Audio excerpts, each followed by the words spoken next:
can come from a seed. Flowers, beautiful range of colors, they produce pollen. Plants for materials for us to use, medicine for our bodies, and fruit for us to eat, crops to feed us. And the forest? Where would we be without the forest? So many incredible things come from it. Hi, I'm Elizabeth.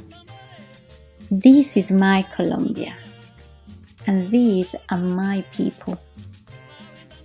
I was born in a village in the south of Colombia called Cajibio. My childhood was really painful. We suffered a lot of abuse at the hands of my dad. And there was one really positive thing, and that was my mother. Such an incredible woman. Her job was to go to villages in remote areas of Colombia to teach rural women to do things that would improve their lives. She would do things like cooking, knitting, anything that would help them. At the end of each course, she would take me they would do like a celebration party of everything they'd learned. And I got to see firsthand the love that she had for them, how much they appreciated her help, and how that helped the whole community. That was really inspiration for me. Sadly, she got really ill. She got a brain tumor and she died when she was very young. That was just heartbreaking for us. And because we were left with a father that was just abusive and didn't take care of us. I had to run away with my sister Sarah. I was only 15 years old at the time. See, the love my mom had for those women stayed with me. It was like a seed had been planted in me. And then as a teenager, I really wanted to do something good with my life. I even drew this plan of something I really wanted to do, which was to have a refuge home for women who would have gone through things like we did. And I wanted to train them, to give them a skill to do something, to get out of those situations, to have financial freedom so they could keep their kids in school, so that they didn't have to stay in abusive situations. And that's what I really wanted to do. Then years later, my sister became the executive director of what was at the time a very small conservation organization.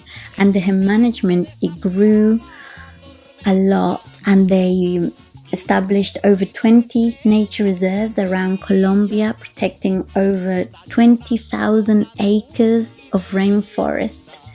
And they were providing a lot of work for the men, but she really wanted to do something for the women and create work opportunities for them, because she realized what a key role they have in the community and in conservation.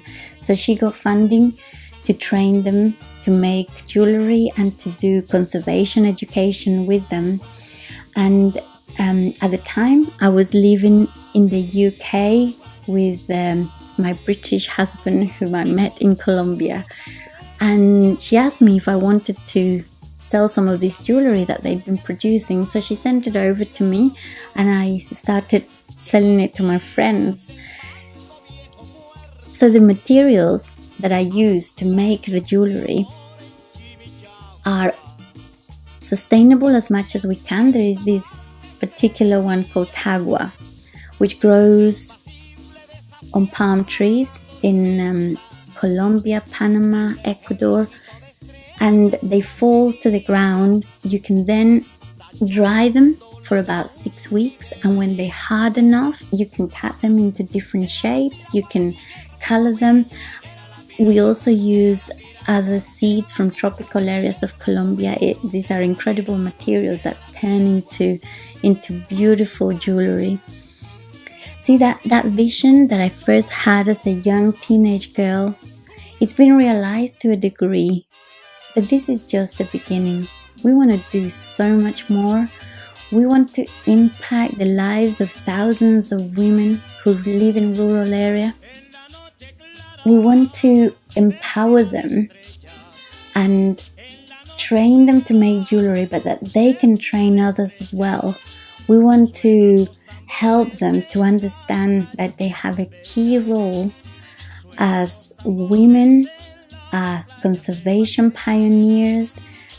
We want to help them to keep the children in school so they can break the poverty cycle. See, if we can impact women, we can impact generations, and that's why we love working with women. So what can come from a seed? Well, a seed is all you need to sow a dream. We are Picaflor, and with your help, we can make this dream a reality. Yeah, okay. And what would you like to do one day? I would like to be a biologist in Indonesia. Why? To help the orangutans because they're going to be extinct. Why? Because people are they're cutting down their habitat to plant to make palm oil. Yeah. You don't like that, do you? You want to do something about it. That's why we've stopped having things with palm oil. Yeah. Good job. Okay. Okay.